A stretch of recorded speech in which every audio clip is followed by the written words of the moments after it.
Hi, in the version 3.2 livestream, it has been announced that starting in version 3.4, older units will start receiving buffs, starting with Silver Wolf, Kafka, Blade, and Jingliu. This could mean the start of something incredible, so here's a quick video looking into what it could mean for the future of Honkai Star Rail, and some of my personal predictions on what buffs may come to these characters.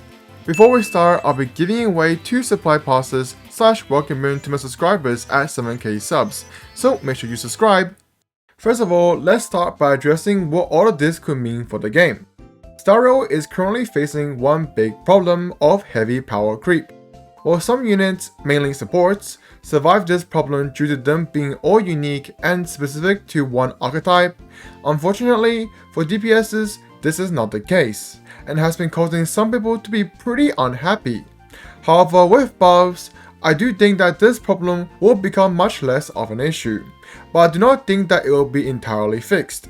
The reality of turn-based game like Honkai Star Rail, power creep is less of a problem, more of a feature. Well, calling it a feature is pretty dumb, but hear me out. They can't sell a unit with better gameplay like Genshin, Zenless, etc. as it's just a game where you can basic attack, skill, and ultimate, so they can only resort to character design / animations and damage numbers. And that is why every new character, well at least every new DPS, either power creeps or other DPSs, or power creeps a selection of DPSs that share similar content where they are good at. Do keep in mind that I am most definitely happy to be proven wrong, and they could expand this game so new DPSs can be beyond just higher damage, but at least right now, this seems to be the major problem. However, despite what I said though, the buffs will not be in vain. Yes, new DPS releases will still hurt old DPS, and yes, content will still match current banners instead of being flexible to the whole character cast. But that does not mean that these new buffs will not bring forward a much healthier game state. What these buffs will hope to achieve is first, for players with set units already, they will get a greater appreciation to the older units and hopefully be able to use them again after so long, like Silver Wolf in an Acheron team. And for new players who don't earn the set old units, they see a rerun banner of these characters and actually have more reasons to pull for them other than just specifically liking them, which I think will increase revenue for Hoyu and increase satisfaction for players. It's a win-win for everyone, and not to mention some other great benefits that may come from this. Dimension 2 will most likely be the most important ones, but just off my head right now, I can see even older players pulling for old units add-ons, and maybe even a whole new content dedicated to older units. The potential for this change to benefit the whole game is extremely high, and I do hope that Hoyu can deliver and take full advantage of this. And for people who are scared that buffing older units may make them too strong, so power creep for new characters may become even more insane, I don't think that will happen, as I really don't believe that they will buff these characters that hard. They'll most likely become third or second best options at most, and I highly doubt they'll become number 1 again. Then again, why would they put Blade, who's on the buff list, into the 50-50 loss pool if they did want to make him number 1? So it really shouldn't be a problem. Now with all of that out of the way, let's get to the fun part on what my predictions are for the new buffs. Before I get to it, do keep in mind, I'm basing this section off nothing but my personal knowledge, as there has yet to be leaks or anything that could give us any direction on what these buffs could be. I could be 100% wrong or 100% right, just take what I said with a grain of salt. So with that said, I believe that there will be 3 types of buffs coming in the future. The first is simply to increase the numbers of their kit, improving the damage, the motion value, and just simply increase the number attached to their ability scalings.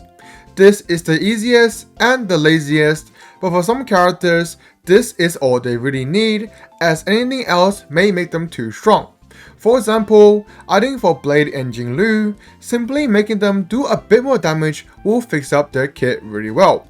Both of them have really good gameplay as is, and they actually have gotten some insane upgrades in the patches they were outclassed. Blade's HP draining FUA spam is still really good for today, with Tribi, Jade, and a bunch of other upgrades, in addition to the buffs that he will be receiving, he should become quite strong in the meta. And for Jingliu, her kit is still one of the most fun kits in the game, although I do think that some uptime buffs could benefit her. Just adding some more damage, in addition to all the upgrades existing currently, like Sunday and Robin, will make her become quite the powerhouse like before. The second type of buff that I predict will be addition, something added to their kit, whether it will be new gameplay abilities, new stat abilities, or just an additional way the kit could work. This is not quite as easy and could fundamentally change how a unit work and their power level. They do have to be careful with this, as this could be considered a mini rework, and if other games, like for example League of Legends, has told us that even something small in the creator's mind could mean a lot more in actual gameplay. Someone that can benefit greatly from this is Kafka. Kafka still has an amazing kit to this day and realistically needs nothing to be done. Just add a new and stronger DOT unit and she will only get stronger. But that is most likely not gonna be the case, so a direct buff it is. A small addition to her kit could be something as simple as allowing her DOT procs to crit, and with it, maybe also a change in her major traits to convert, let's say, attack or effect hit rate to crit. Or they can do something a little bit bigger and have a bigger change on how her DOT interactions work, like making them also activate the corresponding elemental weakness break effect like Alexia, or even making those DOT do toughness damage.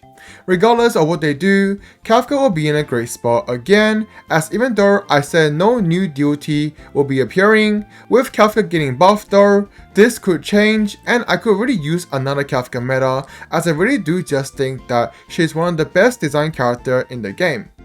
And last but not least, the third buff I predict will be a complete overhaul, a whole rework as some may call it. This buff will actually fundamentally change how their entire kit works. Unlike a numbers buff or a slight addition, but not changing their gameplay, this could mean something small like giving Silverwolf AoE in her abilities, or something absolutely massive like, just for example, making Jingliu's pet count as a memo sprite. This is the most complex and the most daring buff, as they are essentially making a whole new character. This is the buff I believe out of the three will most likely not be a thing. But if it is a thing, I highly doubt they will use this buff very often. For example, Silverwolf, as said before, really needs some AoE in her kit. She's one of the only units in the game with only single target spells. While that is fine for DPSs who do an insane amount of damage to a boss target, Silverwolf is a debuffer, or at most a subpar sub-DPS. If they choose to commit to a debuffer role, she has to be a better, or at least be on par with Pella.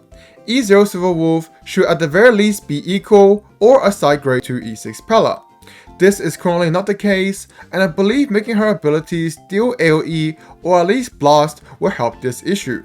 Her skill being AoE will create AoE weakness implant and AoE debuffs, making her skill actually worth more than using one skill point per battle. And her ultimate being AoE will finally be useful other than just use it when you have it.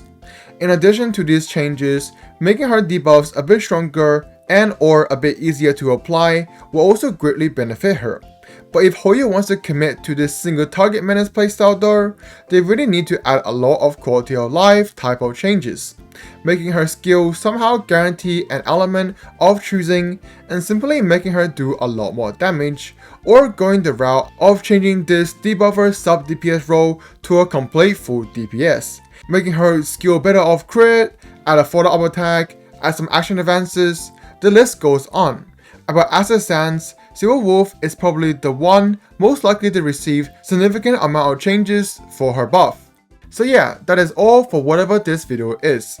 Quite different from what I usually do, as normally I will focus on being more informative and more objective in my videos, but this video is purely speaking on speculations and more of a discussion type of video.